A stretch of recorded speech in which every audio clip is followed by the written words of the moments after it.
Companies को किसानों के फसल को स्टॉक करने की परमिशन दे रही है, उन्हें बेचने की परमिशन दे रही है। आपने देखा होगा जैसा अदानी जी को कई जगह दे दिया गया, अब वो दिन दूर नहीं जो अंबानी अदानी अब ये लोग आलू प्याज से लेकर हर चीज में आ जाएंगे। वैसे भी फ्यूचर ग्रुप बिग बाजार में आप जानते ही हैं, रिलायंस फ्रेश किनका है वो आप जानते ही हैं। पेट्रोल दे दिया, समझ में आया। अब ये हवा, पानी और फसल जो हमारी बेसिक चीजें हैं, बेसिक वो चीजें हमसे छीन रहे हैं, वो चीजें भी हमसे लिया जा रहा है। और जो किसान पंजाब में कल बहुत बड़े पैमाने पे इसके ऊपर एक आंदोलन किया गया है। सुखबीर बादल जो पूर्व मुख्यमंत्री रहे, उप मुख्यमंत्री भी रहे, उन्होंने स्ट्रैटेजिकली कहा है कि ये गलत है। हालांकि वो बीजेपी के एलाई थे, लेकिन मैं हैट्स ऑफ उनको सलाम करूंगा कि उन्होंने अपनी आवाज बुलंद की। आखिरकार कोई देश किसी पार्टी का नहीं है, देश के लिए हम लोग हैं, हम लोगों के लिए देश है। पार्टी देश से जन्म आती है, किसी पार्टी की वजह से कोई देश ने जन्म नहीं लिया आज तक। इन्होंने एयरलाइंस प्राइवेटाइज कर दिया, तेल प्राइवेटाइज कर दिया, चाय के बागान प्राइवेटाइज कर दिया, रेलवे स्टेशन प्राइवेटाइज कर दिया। बहुत जल्दी आप जो पानी पी रहे हैं अब वो प्राइवेटाइज होने वाला है। मैं आपको बता दूं ये सीढ़ी चल रही है धीरे धीरे। कोरोना के नाम पे ID 2020 एक वैक्सीन, उसको भी ये प्राइवेटाइज करने वाले हैं। आप देखिए मतलब क्या स्तर चल रहा है। और देखिए जो यूथ टीम है मेरे साथ, देश के जो करोड़ों लोग हैं, सभी युवा हैं यहाँ पे, और मुझे लगता है युवा बहुत जल्दी बेरोजगार ही नहीं बुजुर्ग भी हो जाएगा, क्योंकि डिग्री लिए हुए जब 5 साल हो जाते हैं तो 5 साल बाद अगर उसे नौकरी ना मिले तो कहीं ना कहीं उसे कुछ ना कुछ करना है। अगर उसे सही जगह नहीं मिली, वो क्राइम के रास्ते आता है, फिर आप उन्हें बंद करते हो, उन्हें बड़ा क्रिमिनल करते हो, उनका इनकाउंटर करते हो। गवर्नमेंट की ऐसी पॉलिसी आई, अभी संविदा आई एक नया रूल कि आप 50 साल के बाद सरकारी मुलाजिमों को हटा दोगे, पुलिस के लिए भी। तो जो भी पुलिस वाले आज जनता पे डंडा बरसा रहे हैं, कृपया डंडा बरसाने बंद कर दीजिए। आपके ऊपर नेताओं का डंडा आने वाला है। जो लड़ाई मैं, विनय जी या त्रिपाठी जी आज लड़ रहे हैं, वो लड़ाई अब आपकी भी लड़ाई बनेगी। आप देखिए सेंट्रल पैरामिलिट्री फोर्सेस के पेंशन बंद कर दिया गया। नाम बता रहा हूं, CISF, BSF, border security force जिसको BSF बोलते हैं, ITBP, CRPF, ये जितने हैं, इंडो टिबेटियन बॉर्डर पुलिस, सबका पेंशन बंद है। और अब ये पुलिस का भी बंद है, आप जानते हैं गवर्नमेंट टीचर्स का भी बंद है। अब ये 50 साल के बाद इसको भी एंड कर रहे हैं। यानी जो व्यक्ति 50 साल का हो जाए, 55 साल का हो जाए, उसके बाद वो कोई काम का नहीं। आप मुझे बताएं, जो फोर्स में इतने साल काम करेंगे विनय भाई, उसके बाद उनके लिए क्या बचेगा? कुछ ऑप्शन है उसके पास? क्या त्रिपाठी जी, आप तो खुद एक लॉयर हैं, यहाँ पे अच्छे प्रोफेशन में आप इतने लोगों से मिलते हैं। 10 साल की प्रोडक्टिव लाइफ होती है, 50 to 60, they are retiring them at 50। 10 साल वो उसके गए, क्या जी?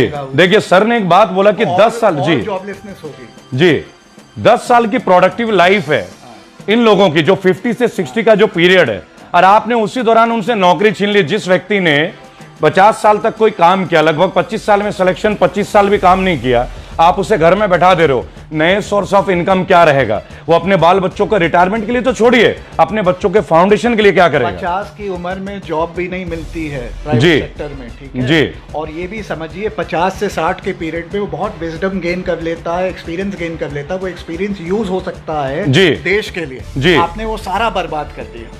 जबकि आप देखिए नेताओं की रिटायरमेंट की कोई एज नहीं है, कोई भी MP MLA का रिटायरमेंट का कोई एज नहीं है विनय जी। वो 75 में जाके MP नहीं, CM PM सब बन जाएंगे। आप लोगों ने शिकायत किया था, बीजेपी वालों ने, कि मनमोहन सिंह जो वो साइलेंट प्राइम मिनिस्टर है। आप समझिएगा स्टेटमेंट का।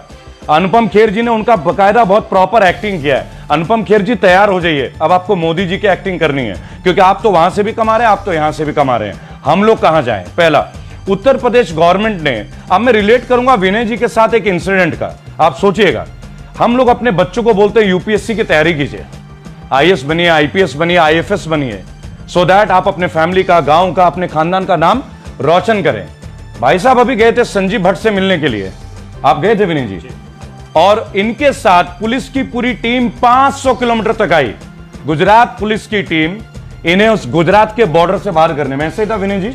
और ऐसा क्यों हुआ और क्या है, थोड़ा आप शेयर कीजिए एक बार प्लीज। बस इतना सा गुनाह था मेरा कि मैं IPS संजीव भट्ट के परिवार से मिलने चला गया जी। उनकी पत्नी से मिला, और मिलने के बाद जैसे हम होटल आए, रात को सोए, सुबह की पूरी जो प्रशासन थी वो एक्टिवेट हो गई जी। अचानक से 15-16 अधिकारी आ जाते हैं, 2 घंटे तक इंट्रोगेशन होता है, क्यों आए हैं, क्या कारण है, किसने बुलाया है, क्या कारण है, सारी चीज़ें। उसके बाद फोर्सफुली मुझे एकदम बोलते हैं ना कि फोर्सफुली मुझे 7 गाड़ी के आगे पीछे 3 गाड़ियाँ लगा के मुझे गुजरात बॉर्डर तक, जहाँ से महाराष्ट्र शुरू नहीं होता, वहाँ तक उन्होंने छोड़ा है। और उनको एक डर था कि अगर बीच में कहीं छोड़ देंगे तो ये और कहीं किसी से मुलाकात होगी, तो एक चीज समझना था मुझे कि जी। एक विनय दुबे के सिर्फ संजीव भट्ट के घर जाने से प्रशासन इतना एक्टिवेट हो जाता जी। है, तो उनके परिवार, उनकी पत्नी का क्या हालत होता होगा। पिछले कितने ही सालों से वो ये लड़ाई लड़ रहे हैं। आप ये देखिए, एक आईपीएस का परिवार, संजीव भट्ट का पूरा परिवार 2 साल से आज सदमे में। उससे पहले भी उन्हें कई तरह का प्रताड़ित किया गया, इनडायरेक्ट डायरेक्ट, कभी ट्रांसफर, कभी इंक्वायरी में बैठा देना। लेकिन वो एक वीर पुरुष है, एक साहसी व्यक्ति है और भारतीय है, एक सच्चे भारतीय। उनका केवल एक दोष था कि उन्होंने गुजरात में कई जगह दंगे रुकवाए थे। आप गूगल पे देखें, आपको सारी जानकारी मिलेगी और ये सर्टिफाइड है। ये डॉक्यूमेंट्स जो है सर्टिफाइड डॉक्यूमेंट्स हैं। विनय जी उनसे मिलने जाते हैं, आप उनसे मिलने जाए, त्रिपाठी जी उनसे मिलने जाए या मैं मिलने जाऊं, तो हमारे साथ वही होगा। 7 गाड़ी इनको 500 किलोमीटर दूर ड्रॉप करने जाती है, जबकि इनके पास खुद की गाड़ी थी। लेकिन जो मजदूर रोड पे मर रहे हैं, जो भूखे मर रहे हैं, जो कोटा में हमारे बच्चे फंसे हुए थे कोरोना काल में, स्टूडेंट्स जो इंजीनियरिंग के लिए जाते हैं, फिटजी के लिए जाते हैं, आईआईटी के लिए जाते हैं, आप समझिए, उनके लिए सरकार के पास बसें, कोई ट्रांसपोर्टेशन नहीं थी, कुछ भी नहीं था। आप ये सोचिए। लेकिन इन्हीं के एमएलए एमपीज के लिए राजस्थान में, मध्य प्रदेश में ये लोग अपना 5 स्टार फैसिलिटी अरेंज कर रहे थे। भाई और बहनों, बहुत जल्दी एक बहुत बड़े मुहिम का हम आगाज करने जा रहे हैं। 1 लाख युवाओं का आगाज विनय भाई, और उसमें मुझे बहुत खुशी है, मैं इसका डिक्लेरेशन आज करता हूं कि विनय भाई जी हमारे साथ रहेंगे उस पूरे मुहिम में, और वो हमें बहुत अच्छे तरह से हमें गाइड भी करेंगे, क्योंकि त्रिपाठी जी हैं, बहुत सीनियर है, लीगल काउंसिल है।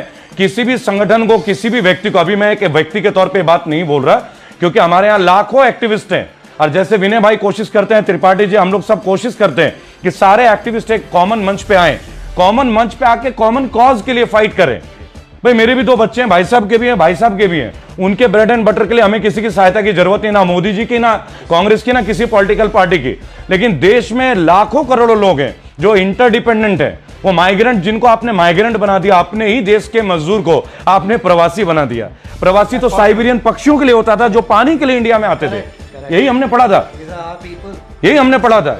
देखिए, हम लोग 1 लाख युवाओं को लेके हम लोग सबसे बड़े ह्यूमन चेन को बनाने जा रहे हैं भारत में, और 10 अक्टूबर के पहले इसकी पूरी विस्तृत जानकारी भाई साहब के माध्यम से, और हमारे फेसबुक का जो भी ये पेज आप देखते हैं रेबल सदानंद की ओर से, आपको इसका डिक्लेरेशन मिलेगा सोशल डिस्टेंसिंग के साथ। लेकिन केवल एक बात, मोदी जी ने बोला था 2 करोड़ नौकरियां। एक काम कीजिए मोदी जी, कल कंगना रनौत जी चंडीगढ़ थी, और मैं आज तक मैं देख रहा था कि उन्होंने, Kangana Ranaut was not satisfied by the security provided to her. मतलब कंगना रनौत को अब सेटिस्फैक्शन भी हमें देना होगा।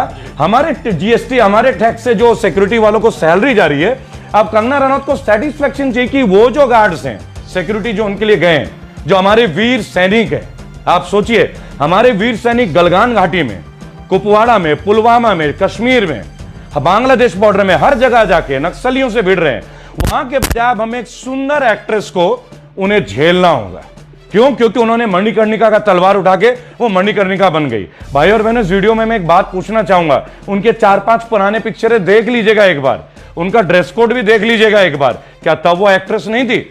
या एक्ट्रेस केवल लक्ष्मीबाई का रोल? देखिए, झांसी की रानी जो है लक्ष्मीबाई मणिकर्णिका, वो हमारे रोम रोम में बसती है। हमारी देश की हर बेटी रानी की झांसी से कम नहीं है।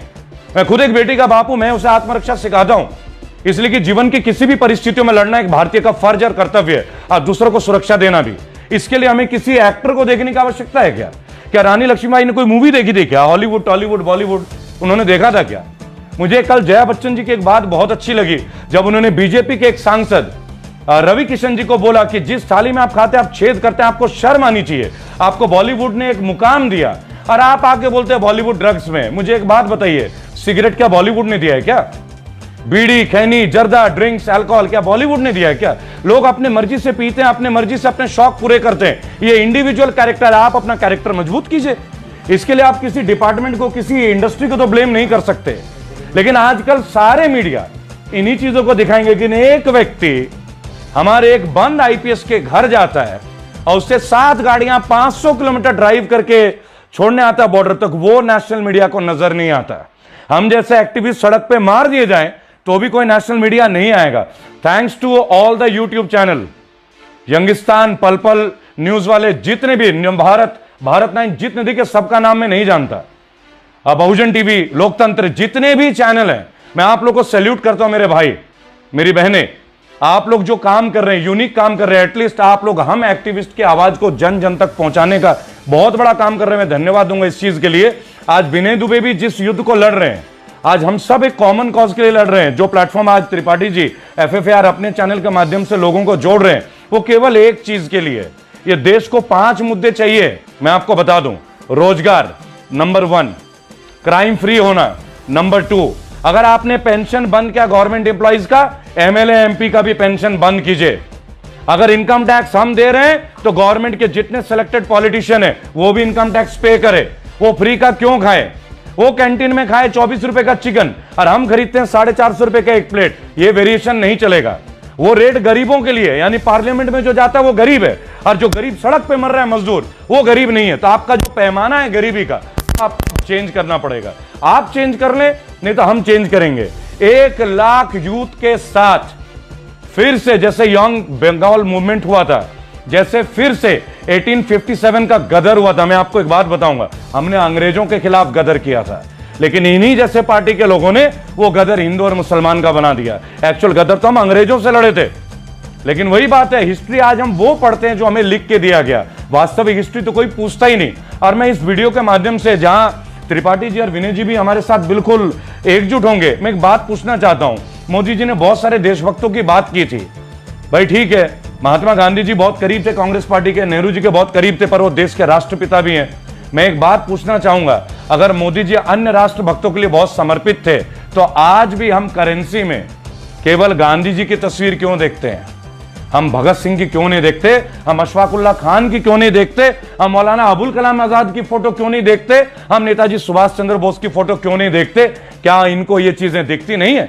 क्या इन लोगों ने अपनी कुर्बानियां नहीं दी है कि 10 का नोट, 20 का नोट, 50 का नोट, 500 का नोट, 2000 का नोट, कई नोट हैं, कई सिक्के हैं। अमेरिका में ऐसे ही होता है। अमेरिका में ऐसे ही होता है। अमेरिका में ऐसे ही होता है। यहाँ भी हो सकता है, सीरीज आती है, वॉशिंगटन से लेके रोडोल्फ से लेके JF कैनेडी सबके हैं। लेकिन हमारे देश में जिन लोगों ने 23 साल की उम्र में फांसी चढ़ी, वो दिन दूर नहीं भाई और बहनों। जब मैं आपको एक बात बताऊं, जब पॉलिटिकल एजेंडे में हमारा विनय जी और इनके जैसे लोगों का भी एक्सीडेंट ना हो जाए, विनय भाई जी इस बात से हम आशंका मुक्त नहीं है, ये रूल आउट नहीं कर सकते।